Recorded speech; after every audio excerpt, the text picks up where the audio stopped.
వచ్చి మంచి వచ్చిన మీ అందరికీ కూడా పేరు వందనాలండి. నాన్న నాన్నమ్మకి మొత్తం నలుగురండి సంతానం. నాన్న పెద్దోడు, అత్తలిద్దరుని బాబాయ్. నానమ్మ కూడా చాలా భక్తురాలండి. చిన్నప్పటి నుంచి దేవునిలో గట్రా చాలా గొప్పగా పెంచింది. ఇక నాన్న మమ్మల్ని పెంచడం వరకు వస్తే నాన్నకి 2019లో స్ట్రోక్ వచ్చిందండి. పెరాలసిస్, కాలు చెయ్య మాట పడిపోయింది. 2019 తర్వాత మా ఫ్యామిలీ పరిస్థితి మొత్తం మారిపోయిందండి. యాక్చువల్గా 2018 వరకు మాకు కష్టం అంటే ఏంటో తెలియదు అసలు. నాన్న ఉన్నంతకాలం ఏ కష్టం కూడా మా దగ్గరికి అసలు రాలేదు. మేము ఎంతో హ్యాపీ లైఫ్. ఇంకా ఆ లైఫ్ ఎలాంటిదంటే ఇంకా నేను అనుకుంటుండమని దేవుడు సుఖ దుఃఖాలని జతపరిచాడు కదా. మాకు లైఫ్ అంతా హ్యాపీగానే ఉంది. ఏంట్రా నాయన అని ఎప్పుడు అనుకుంటూనే ఉండేవాడు. కానీ మా నాన్న పడిపోయిన తర్వాత అర్థమైందండి, మాకు కష్టాలు ఉన్నాయి కానీ ఏ కష్టాలు కూడా నాన్న దాటి మా దగ్గరికి రాలేదండి. నాన్న పడింది కానీ మా నాన్న మాత్రం కరెక్ట్గా చెప్పాలంటే చిన్నప్పటి నుంచి అమ్మాయితో కొట్టింది కానీ మా నాన్న ఏ రోజు కూడా మమ్మల్ని కొట్టడం అనేది లేదండి. ఎంతో ప్రేమ. మేము ఎక్కడికైనా బయటికి వెళ్ళినా 9 దాటితే ఇంకా ఫోన్ చేస్తూనే ఉండేవాడు. ఇంటికి వచ్చే వరకు అసలు పడుకునేవాడే కాదు.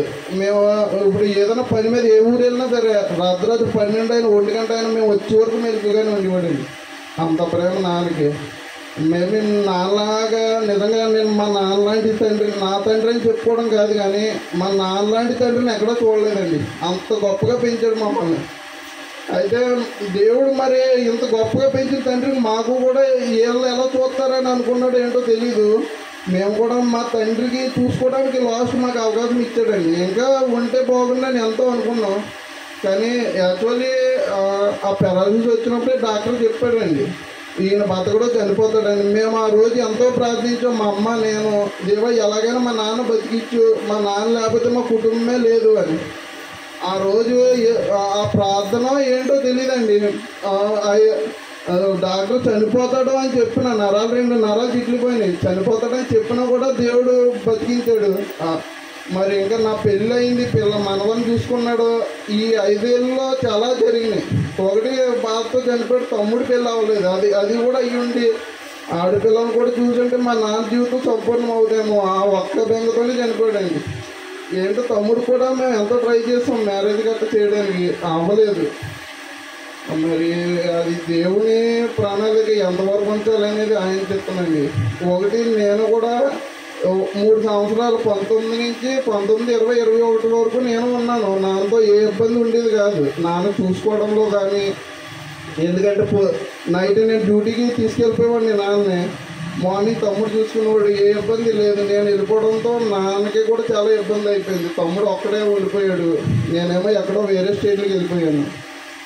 మరి ఇంకా దేవుడు ఇంకా శ్రమ పడకూడదు అనుకున్నాడు. ఏటో కిందటి నెల కూడా చెప్పానండి, చాలా శ్రమ పెట్టేస్తున్నాడు మా అమ్మని నాన్నని. ఏనా చివరి రోజులైనా నువ్వు ఇలా చేస్తున్నావు నాకు అర్థమైపోయింది. మా నాన్న దగ్గరికి వచ్చేసిందండి. నాకు కిందటి నెల అనుకున్నాను. ఇప్పుడు ఈ లీవ్కి రావడం కూడానండి. యాక్చువల్గా అయితే నాన్న చనిపోయిన తర్వాత మరి నాన్న ప్రేమ ఏంటో నన్ను ఇక్కడ తీసుకొచ్చింది. మామూలుగా రావడం అయితే నేను రాలేకపోతుంది అసలు. నేను మామూలుగా సెలవు వచ్చాను. యాక్చువల్గా ఏంటండి, నేను వచ్చిన 2 రోజులకే నాన్న ఇలాగే సివియర్ అయి చనిపోయాడు. మామూలుగా అయితే అక్కడి నుంచి బయటికి రావాలి, అడవిలోంచి అక్కడి నుంచి మళ్ళీ ఇక్కడికి రావాలంటే దగ్గరగా 2 రోజులు పడుతుంది.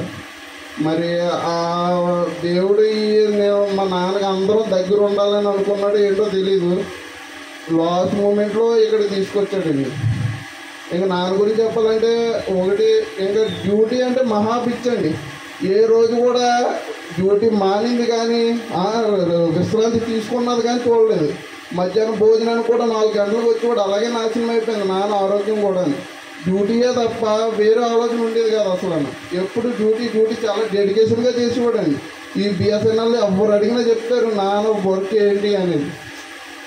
మరి అలాగా అది ఈ డ్యూటీలో పడిపోయి ఆరోగ్యం పట్టించుకోకే అలాగే చివరి స్టేజ్కి వచ్చేసరికి చాలా బలహీనత వచ్చేసినాయండి నాకు. ఇంక నాన్న గురించి చెప్పాలంటే మేము ఎంత చెప్పినా అది ఇంకా తరగదండి. అమ్మ నాన్న ఎంతో కష్టపడి పెంచారు. ముగ్గురిని కూడా యాక్చువల్గా మా నాన్న ఏంటంటే ఒక పిఎం వరకు వచ్చి ఆగిపోయాడండి. ఎందుకు అంటే చదువుకోకపోవడం వల్ల, లేకపోతే పెద్ద ఆఫీసర్ రేంజ్ వరకు వెళ్ళాల్సినాడు. మేము ఆ విధంగా ఎప్పుడు చదువు ప్రాబ్లం కాకూడదని మా ముగ్గురిని కూడా ఇంజనీరింగ్ చదివించాడండి. ఎంత కష్టమైనా పర్లేదురా నాన్న, మీరు బాగా చదువుకుని పైకి రావాలి అని చెప్పి. మరి ఆయన అనుకున్నట్టు చదివాం. దేవుడి దయ వల్ల అన్నయ్య నేను కూడా గవర్నమెంట్లో సెటిల్ అయ్యాం. ముగ్గురు గవర్నమెంట్ జాబ్లో సెటిల్ అవ్వాలనేది నాన్న కోరిక. ఇంకా తమ్ముడు మాత్రం అవ్వలేదు. తమ్ముడు ప్రైవేట్గా టీచర్ కింద చేస్తున్నాడండి.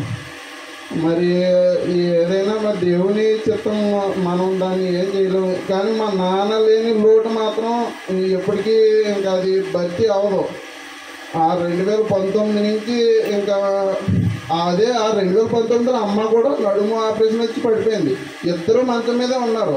ఇంకా అప్పుడు దాకా ఏ కష్టం లేని వాళ్ళకి సడన్గా ఇంకా ఎంత కష్టం అంటే తల్లిదండ్రులు ఇద్దరు పడిపోయారు. మాకేమో ఏమీ తెలియదు. ఎప్పుడు ఏ పని చేసింది లేదు, అన్నీ నాన్నే చూసుకునేవాడు. మాకు మేము ఒక పని చేయడం అనేది లేదు, చదువుకోవడం తప్ప వేరే పనే ఉండేది కదా మాకు అసలు. ఇంక మరి నాన్న పోయిన తర్వాత ఇంక ఇవన్నీ మేమే చేసుకున్నప్పుడు ఎంతో శ్రమ పడ్డాం. కానీ మా నాన్న కోసం ఎంతైనా కష్టపడాలనిపించిందండి. మాకు ఎప్పుడు ఏమీ బాధ అనిపించలేదు మా నాన్న చేయడంలో. ఎందుకంటే మా నాన్న మమ్మల్ని అంత ప్రేమగా పెంచాడు. మా నాన్న ఎలాగైనా కాపాడుకోవాలి, ఏదైనా చెయ్యాలనుకున్నాం. మరి దేవుని ఆయనకే తెలుసు ఏ రోజు ఎవరిని తీసుకోవాలనేది. మరి ఆయన తీసుకెళ్ళిపోయాడండి. ఏదైనా మా నాన్న లేని బాధ అయితే మాకు ఎప్పటికీ పోదు. మా తమ్ముడిది కూడా చక్కబెట్టేసిన తర్వాత వెళ్తే అందరినీ చూసి సంతోషంగా వెళ్ళాలని అనుకున్నాం. మరి ఏదైనా దేవుని చెప్తాను మనం తలవంచాల్సిందే కదా. అలాగే ఇప్పుడు మీరందరూ కూడా మా నాన్న అభిమానించి ఈ క్లైమేట్ బాగోపోయినా సరే మీరందరూ వచ్చారు. దాని నిమిత్తం మీ అందరికీ ఒక్కొక్కరికి పేరు వందనాలు తెలియజేస్తుంది. ఈ అవకాశం ఇచ్చిన అయ్యగారు కూడా వందనాలు తెలియజేస్తుంది.